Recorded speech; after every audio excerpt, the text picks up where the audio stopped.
Hi guys! For today's video, gagawa tayo ng sausawan natin. Ito, meron tayong sili. Diba? Lalaki ng sili ko. And then, meron akong garlic. Ayan. Hugasan muna natin yung sili kasi, alam niyo naman, kailangan malinis yung ating gawing sausawan. Diba? Yan o.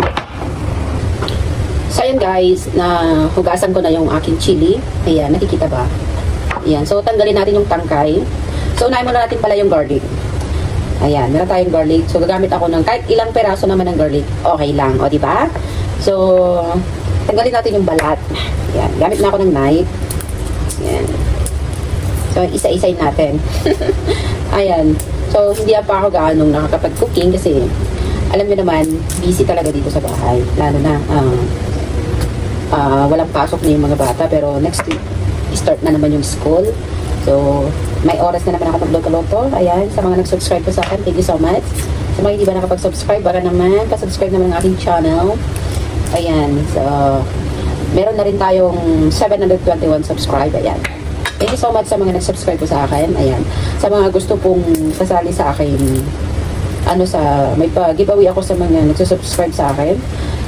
Pag napuno ko siya ng 1,000, meron na naman akong bibigyan ng 10 katao.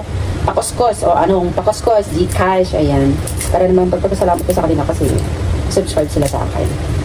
Ayan. So, balatan natin.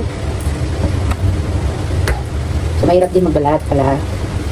So, paborito ko kasi yung sausawan, lalo na pag may mga nagpa-fried chicken ako o kaya nag-ano ako ng mga nilaga. Kailangan ko ng mga chili na may siling. Sili na may suka. O, diba? Ganun.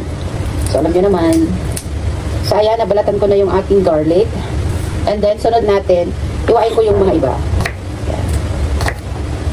Kasi super malaki siya. Ayan. Depende na sa inyo kung gusto nyo i-slice. Kasi, choice nyo ngayon. O, diba? Ayan. Busy-busy din ako sa aking, sa aking Facebook kasi nag-online business ako doon. So, ngayong New Year, maraming order, kaya talagang super busy talaga ako. So, ang dami kong pa-order ngayong December, itong New Year na to. So, the schedule deliver sa amin, 31 na morning. Ayan, na-slice ko na yung, yung garlic. So, ganito siya. Kasi malalaki siya. So, sunod, eto, tanggalin natin yung tangkay niya. Ayan, sino ba yung, parehas kong ginaglalagay ng gloves. So, okay lang din naman ang gamit ko, diba? Basta, di maanghang. So, meron na akong ginawa, pero naubos ko na yung suka. Ang sarap kasi na may sausawan na may sili na may suka. Ayan. So, ito lang naman yung aking ginagawa para naman di ko mamiss yung sa Pilipinas kasi dati, namiss ko talaga nito kaya nagpapabili ako. So, ang bayad nyo to is nasa 1.20 ata dollar. Pero pag sa Lucky Plaza is $1 lang. O, diba? Pero di naman ako magde-day off.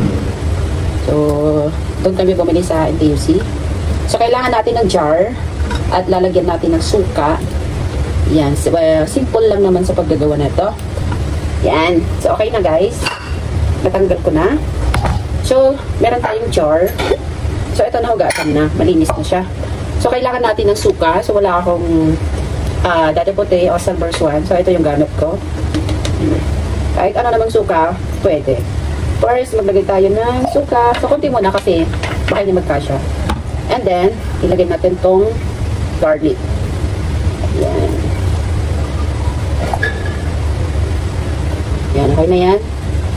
Ay, nahulog. Ayan, sunod natin yung sili. Ayan.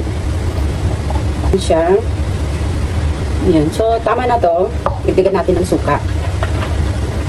Muntik na tapon. Ayan, lagyan natin lang siya ng konti. Kasi, kailangan pa ng suka. So, ito na.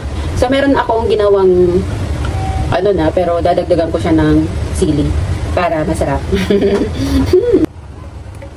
So, ayan, meron na akong ginawa pero dagdagan na lang natin siya ng garlic at saka sili. Kasi wala na siyang vinegar. So, dadagdagan natin. So, kailangan magpabili na naman ako ng vinegar. Ayan.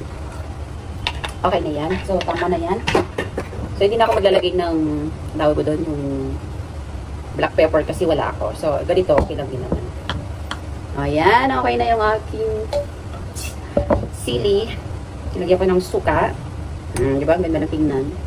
So, yan guys. Hanggang dito na lang aking video. Bye guys.